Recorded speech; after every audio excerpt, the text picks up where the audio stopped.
루벤 알처 토레이라는 분이 계시는데 이분이 이런 말을 했습니다. 하나님의 역사는 내가 멈출 때 바로 그때 일어난다. 여러분, 하나님의 역사는 내가 뭘 한다고, 내가 뭘 애쓴다고, 내가 뭘 수고하고 노력해서 되는 것이 아니라 내가 하던 그 모든 일을 멈출 때 바로 그때부터 하나님의 역사가 시작이 된다는 거예요. 오늘 우리는 그동안 우리의 삶의 자리에서 여러분 얼마나 바쁘게 분주하게 힘들게 살아왔습니까? 얼마 전 후배 목사님들과 함께 이런저런 얘기를 나눈 적이 있습니다. 여러분, 교회가 크건 작건 아니면 사역이 많건 적건 그건 중요한 것이 아니라 이 목회자는 여러분 늘 부담감이 있습니다. 설교에 대한 부담감, 또 신방에 대한 부담감, 또 목회에 대한 부담감. 여러분, 이건 괜찮습니다. 목회자가 신학교 4년, 대학원 2년, 6년을 배웠으니까 웬만큼 다 하겠죠. 그런데 현실은 그렇지 않습니다. 교회가 만약에 갈등이 있습니다. 또 이렇게 성도와의 관계가 부담이 된다면 여러분 얼마나 힘든지 몰라요. 아무리 신학교에서 시험 볼 때 날마다 A뿔로 잘 배웠던들 이론과 현실은 얼마나 틀린지 몰라요. 그래도 여러분 성도들은 힘들면 교회 안 나올 수 있잖아요. 나 시험 들었어요. 그러면서 여러분 몇 주 쉴 수 있잖아요. 근데 목회자는 그러지 못해요. 어느 분이 엄마한테 전화를 했습니다. 엄마, 나 너무 힘들어서 교회 안 나갈래. 엄마, 나 시험 들어서 교회 나가기 싫어. 엄마, 나 누구 때문에 너무 불편해서 교회 나가기가 너무 싫어요. 그래서 엄마가 아들아, 너 그래도 되겠냐? 그러면 되겠냐? 그래도 너 교회 나가야 되지 않겠냐? 엄마, 아니에요. 나 그동안 너무 지치고 너무 힘들어가지고 나 좀 당분간 교회 좀 쉴게요. 그 얘기를 듣고 계시던 엄마가 그분한테 그런 얘기를 했습니다. 야, 이놈아, 네가 그러고도 목사냐? 교인한테는 힘들 때 기도하라고 하고 하나님 바라보고 하면서 정작 목사인 네는 나한테 불평이나 하고 원망이나 하냐? 야, 이놈아, 정신 차려라. 물론 이거는 이야기입니다. 그래서 그 목사님이 정신이 그냥 번쩍 났다고 합니다. 그런데 여러분, 우리 성도들은 더 하겠죠. 일주일이 어떻게 가는지 모릅니다. 살아가면서 늘 우리의 짐짝처럼 따라붙는 물질 문제, 질병 문제, 병의 문제, 부부간의 문제, 자녀간의 문제. 그래서 여러분 그 문제를 해결하기 위해서 얼마나 분주하게 얼마나 바쁘게 살아갑니까? 가끔 여러분들이 저에게 이런 말씀을 하세요. 목사님, 내가 요새 조금 힘들어요. 기도달라는 거 아닙니까? 저 위해서 기도해 주세요. 여러분, 사는 게 그리고 살아가는 게 어떨 때는 너무 힘들 때가 있습니다. 아니, 내가 뭘 해보자 하는데 얼마나 힘듭니까? 내가 이렇게 막 머리를 굴리고 이런저런 방법으로 수고하고 애를 쓰는데 어떨 때는 그게 내 마음대로 안 돼요. 내 뜻대로 안 돼요. 그래서 몸도 지치고 마음도 지치고 영혼도 피곤하고 지칠 때가 얼마나 많습니까? 자, 그런데 오늘 구약 성경에 오늘 본문에 나오는 야곱이 그렇습니다. 야곱의 별명 하나가 뭡니까? 사기꾼입니다. 사기꾼. 그리고 세상적으로 머리가 얼마나 좋은지 몰라요. 형이 받을 그 장자권을 사기쳐가지고 뺏은 것은 둘째치고 아무것도 없이 빈몸으로 외삼촌 라반의 집에 들어가가지고 그가 나올 때는 어떻게 나왔다고 아예 성경은 정확하게 기록을 해요. 우리 창세기 32장 10절 한번 읽어보겠습니다. 시작. 나는 주께서 주의 종에게 베푸신 모든 은총과 모든 진실하심을 조금도 감당할 수 없사오나 내가 내 지팡이만 가지고 이 요단을 건넜더니 지금은 두 때나 이뤘나이다. 그렇습니다. 외삼촌 라반의 삼촌 집에 들어갈 때는 거지처럼 들어갔습니다. 아무것도 가진 것이 없어요. 가진 것이 있다면 자기를 의지해 줄 수 있는 지팡이 하나밖에 없었습니다. 그런데 외삼촌 집에서 나올 때는 그 재산이 얼마는지 부인이 여러분 4명입니다. 양과 소와 염소떼가 얼마나 많은지 이루 헤아릴 수가 없습니다. 이건 성공을 해도 너무나 성공을 해가지고 지금 고향 땅에 지금 가고 있는 거예요. 근데 생각을 해보세요, 여러분. 이런 성공을 위해서 야곱은 얼마나 바쁘게, 얼마나 분주하게, 얼마나 힘들게, 그리고 무엇보다도 자신의 그 아주 그냥 비상하게 돌아가는 머리를 의지하고 자신의 지혜와 방법과 의지로 살아왔겠습니까? 야곱 스스로도 늘 이런 생각을 했을 것 같아요. 내 머리가 보통이 아니구나. 내가 하고자 하면 안 되는 일이었구나.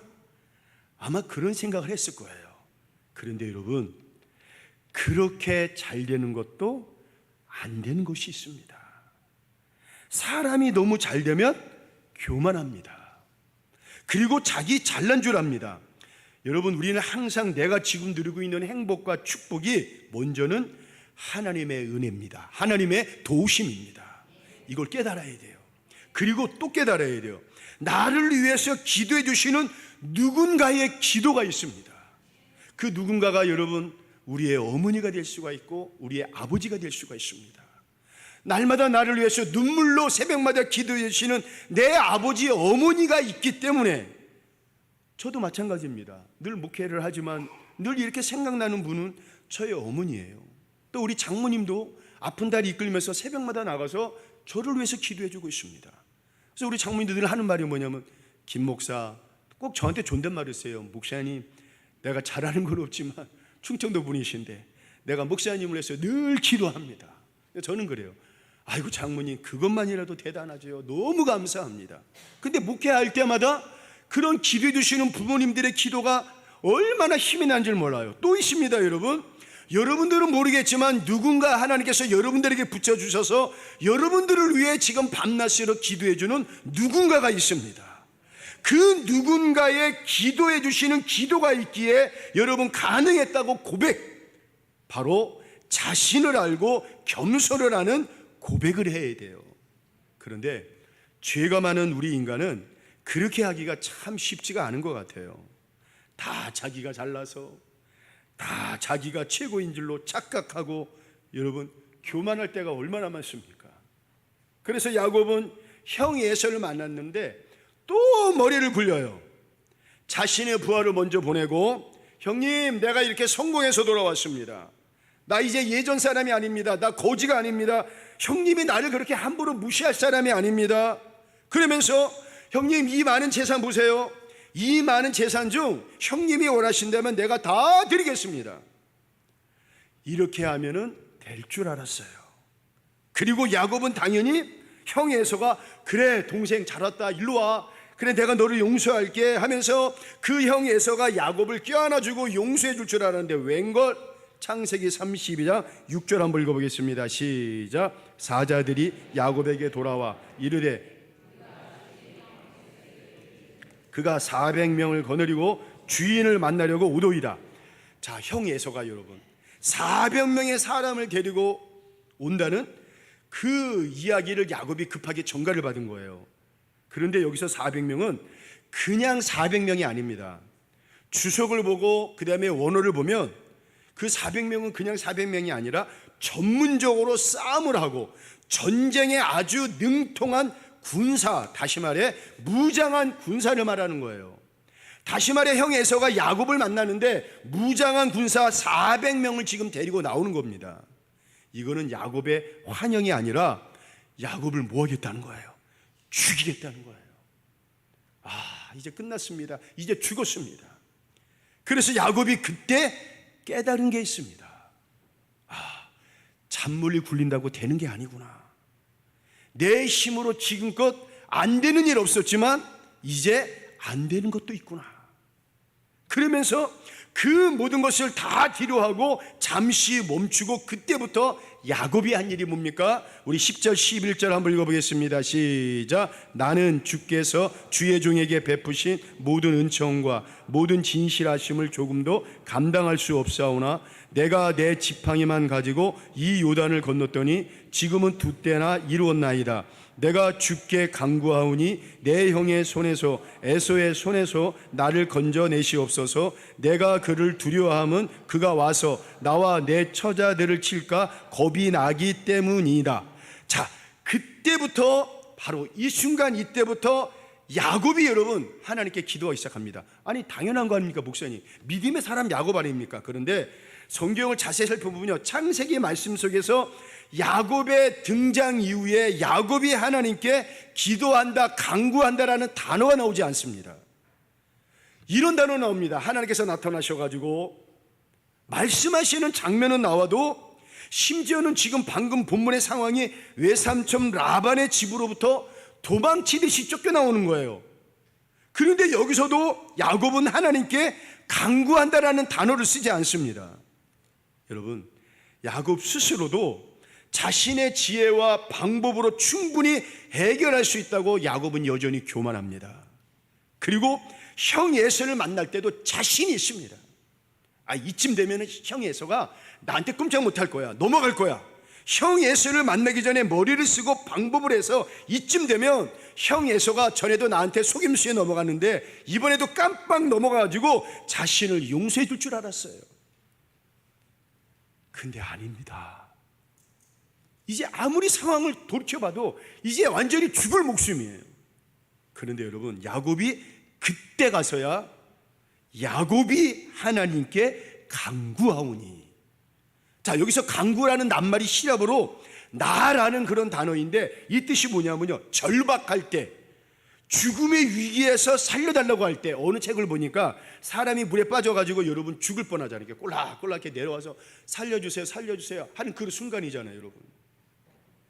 그런 절박한 마음으로 이 야곱이 이제는 하나님 앞에 기도합니다.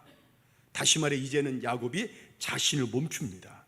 자신의 계획 수도, 자신의 방법 수도, 자신의 잔머리 수도, 자신의 경험 수도, 자신의 연륜, 이 모든 것 수도, 이제는 수도를 하고 하나님께 이제 모든 거 맡깁니다. 그런데 여러분, 내가 멈춘다고 해서 멈춰지는 것이 아닙니다. 나를 멈출 때 바로 그때부터 하나님께서 일을 하심을 믿으실 바라겠습니다. 우리 인생에 막힌 일, 꼬인 일, 답답한 모든 일이 시원하게 해결되어지는 역사가 바로 그때 일어난다는 거예요. 그래서 하나님의 역사는 내가 멈출 때 일어납니다. 나를 멈추고 나를 스톱을 하고 하나님께 바로 여러분 무릎 꿇고 기도할 때 하나님의 역사는 더 놀랍게 크고 일어난다는 거예요. 야곱의 특징이 뭡니까? 자기 혼자 뭘 해보려고 해요. 인간이 할 수 있는 온갖 장깨와 그런 머리 기술을 다 동원해가지고 야곱은 자기가 얻고자 하는 모든 것을 다 이루는 사람입니다. 장자권을 얻기 위해서 형 에서한테 팥죽을 만들어가지고 속이는 사람입니다. 외삼촌 라반의 집에 들어갔을 때는 거지로 들어갔다가 자기의 장교와 머리를 다 써가지고 외삼촌 라반의 모든 재산을 자기 쪽으로 다 이끌어가지고 외삼촌보다도 더 많은 재산을 가지고 나오는 사람입니다. 여러분, 그러나 얼마가는 되겠죠. 그러나 여러분, 안 될 때가 있습니다. 해도 여러분 안 될 때가 있습니다. 이게 바로 우리의 인간의 한계입니다. 그래서 하나님을 배제하고 내가 뭘 하려고 하면 안 됩니다. 하나님을 배제하고 내가 수고하고 노력을 하고 몸부림친다고 해서 되는 게 아닙니다. 오늘 우리는 여러분 멈춰야 돼요. 그렇게 하나님을 배제하고 내가 하던 모든 것을 멈춰야 돼요. 야곱이 바로 그 순간 하나님 앞에 기도하지 않습니까? 다시 말해, 지금껏 하나님의 은혜와 보살핌으로 이렇게 큰 축복을 받았음에도 불구하고 야곱은 자기가 생각해 보기에도 자기 잘났어요. 자기가 똑똑한 줄 알아요. 자기가 최고인 줄 알아요. 그러다 보니까 하나님은 알지만 늘 언제나 하나님을 배제하고 내가 하던 모든 것을 바로 이 시간 회개를 합니다. 그것도 철저하게 회개를 합니다. 그리고 야곱의 신앙의 백미 야복강 나루터에서 그것도 자신의 엉덩이 뼈가 다쳐가지고 다리를 쩔뚝쩔뚝할 정도로 철저하게 회개를 합니다. 오늘 우리도 회개를 해야 돼요. 하나님 없이 살아왔던 지난날의 삶을 우리 회개해야 돼요. 하나님 없이 내가 하던 모든 것을 철저하게 회개를 하고 회개를 해야 돼요. 내가 하니까 여러분 힘이 드는 거예요. 내가 하면 얼마가는 하지만 지치는 거예요. 내가 하면서 자식 키우려고 했습니다. 내가 하면서 남편을 다스리려고 했습니다. 내가 하면서 아내를 다스리려고 했습니다. 내가 하면서 사업과 가게를 뭘 하려고 했습니다. 근데 여러분, 얼마가는 합니다. 근데 힘이 들어요. 실망하고 시험 들었을 때 너무 힘이 들어요.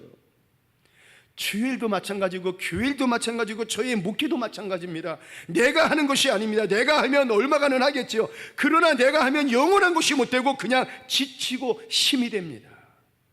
그래서 여러분, 내가 하던 모든 것을 잠시 멈추고 나는 뒤로 빠지고, 바로 그때부터 하나님께서 나보다 앞서가시게끔, 그리고 하나님께서 먼저 하시게끔 해야 할 줄로 믿습니다. 근데 야곱이 내가 하던 그간의 모든 일을 멈추고 하나님께서 역사하시도록 하나님 앞에 철저하게 회개하고 기도할 때 어떤 역사가 일어납니까? 34장 4절 한번 읽어보겠습니다. 시작. 에서가 달려와서 그와 입맞추고 서로 우니라. 형 에서의 마음은 지금 야곱을 죽이러 왔습니다. 내 이놈, 내 아주 야곱 너만 만나봐라. 내가 네 가진 모든 것 앞에서 너 그렇게 교만하고 잘난 척했지? 아주 그 헛슬에 떨면서 잘난 척하고 그런 거 내 아주 목을 아주 그냥 부숴버리라. 내가 네 부인들 앞에서 너의 그 목을 아주 그냥 댕강하고 잘라버리리라. 내가 네 자식들 앞에서 네 가진 자랑하는 소떼와 양떼 앞에서 내가 네 목을 베어버리라. 성경은 나와 있지 않지만 야곱은 그런 마음을 가지고 왔습니다. 칼을 갈고 양 이빨을 갈고 내가 저놈을 내가 반드시 죽이리라. 내 이놈 하면서 여러분 눈에 불을 켜고 왔는데 이게 웬일입니까? 에서가 동생 야곱을 보자마자 어떡합니까? 말에서 탁 내려가지고 야곱아 그러면서 두 팔을 벌리고 달려가가지고 그 야곱을 꼭 끌어안고 중동의 인사 방식으로 볼에다 뽀뽀를 하고, 그리고 중요한 거는 서로 끌어안고 뭐 했다고 합니다? 울어요. 울어. 여러분, 어떻게 이런 일이 일어납니까? 하나님이 지금 개입한 겁니다. 하나님이 지금 에서의 마음을 움직여 주신 것입니다. 방금 전까지 죽이려고 하고 미워하던 그 완악한 마음을 우리 하나님께서 에서의 마음을 완전히 녹여 죽이신 거예요. 울었다는 건 뭡니까 여러분? 내가 너를 용서했다, 내가 너를 인정한다, 내가 너를 사랑한다, 내가 너를 용서한다, 그런 그 울음의 표시 아닙니까? 야곱이 가던 길을 멈추니까, 야곱이 하나님을 배제하고 살아왔던 지난날의 삶을 철저하게 회개하고 이제는 내가 아니라 내가 아니라 하나님 역사하여 주옵소서, 하나님이 먼저가 주시옵소서, 하나님이 아니면 나는 아무것도 아닙니다 하면서 하나님께 엎드리고 기도하니까 그때부터 하나님께서 야곱의 막힌 문을 활짝 여셔가지고 그것도 에서의 마음을 감동시키고 움직이셔가지고 역사 일어난 줄로 믿습니다. 오늘 우리도 회개합시다. 믿는 자녀들이, 믿는 직분자들이 하나님을 배제하고 살아왔던 우리들의 삶, 하나님보다도 내가 그러면서 내가 다 하려고, 내가 뭘 하려고 했던 우리들의 인간적인 지식, 우리들의 인간적인 방법, 우리의 교만까지도 철저하게 회개를 합시다. 그리고 이제부터 인간적으로 바쁘게 움직이던 나의 장깨, 나의 지식과 교만 방법까지도 스톱 멈추는 것입니다. 그리고 바로 그때부터 하나님께 기도하고 간구하고 물어보는 것입니다. 하루의 시작을 하기에 앞서 우리 하나님께 기도를 하고 하루의 삶을 마감함에 있어 하나님 앞에 기도하고, 아니 여러분, 시간 주님의 임재를 구하는 거예요. 주님의 마음속에 내가 있길 원합니다. 내 마음속에 주님이 있길 원합니다. 힘들 때 오히려 우리 주님을 더 찾는 거예요. 피곤하고 지쳐 쓰러질 상황일지라도 바로 그때 하나님 앞에 더 기도하는 거예요. 그럼 보세요 여러분, 나는 못하지만 바로 그때부터 우리 하나님은 역사하십니다. 주님 앞에 다 내려놓는 거예요. 십자가 앞에 다 내려놓고 주님의 임재를 간구하는 거예요. 그리고 우리 이렇게 다시 한번 고백하는 겁니다. 나는 주님 한 분만으로도 만족합니다. 이제부터라도 내가 하려고 했던 나의 장깨, 지식, 인간적인 방법, 경험, 인간적인 생각 모든 것을 나는 이제부터 나는 멈추겠습니다. 이제부터라도 하나님을 배제하고 주님을 배제하고 뭘 하려고 했던 나의 교만과 자만을 다 내려놓고 오직 주님께 간구합니다. 주님 앞서가 주시옵소서. 나는 주님의 인도함 받고만 나는 따라가겠습니다. 이제 나는 멈추게 하여 주옵소서. 오직 하나님만이 가장 앞서서 역사하여 주시옵소서. 그래서 하나님께서 여러분의 삶에, 여러분의 인생에 하나님이 늘 언제나 개입하시고 주관하시고 인도하시고 무엇보다도 그 하나님의 이끌리심에 따라 살아가시는 새길의 모든 성도들 되시기를 이 시간 주의 이름으로 축원을 드리겠습니다. 우리